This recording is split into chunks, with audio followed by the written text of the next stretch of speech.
اسلام کی سربلندی کے لیے، ایران کی فتح کے لیے دعا کیجیے۔ اسرائیل مرد آباد، ایران زندہ باد۔ السلام علیکم ورحمۃ اللہ وبرکاتہ۔ ناظرین گرامی قدر، ایران اسرائیل جنگ اب خطرناک مرحلے میں داخل ہو چکی ہے۔ دنیا کے تمام مسلمانوں سے گزارش ہے کہ خدا را اگر ہم کچھ نہیں کر سکتے ہیں، کم سے کم ایران کے لیے، اسلام کے لیے، مسلمانوں کے لیے ہم دعا کر سکتے ہیں۔ لہٰذا اپنی دعاؤں میں جو ہے ایران کو یاد رکھیے، اسلام کو یاد رکھیے، اور اسلام کی سربلندی کے لیے، مسلمانوں کی سربلندی کے لیے، ایران کی سربلندی کے لیے، ایران کی فتح کے لیے دعا کیجیے۔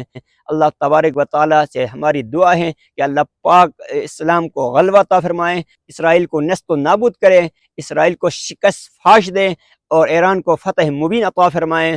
اور جتنے بھی شہداء شہید ہوئے ہیں، اللہ تعالیٰ ان کی شہادت کو قبول فرمائے، ان کے درجات بلند فرمائے، اور جو زخمی ہیں اللہ تعالیٰ ان کو جلدی صحت یاب کریں، اور تمام مسلمانوں کو ہدایت عطا فرمائے، دینی حمیت عطا فرمائے، دین پر استقامت عطا فرمائے، اسلام کی سربلندی کے لیے ہمیں تن من دن قربان کرنے کی اہلیت اور توفیق عطا فرمائے۔ اسرائیل مرد آباد، اسلام زندہ باد، ایران زندہ باد، پاکستان پائندہ باد۔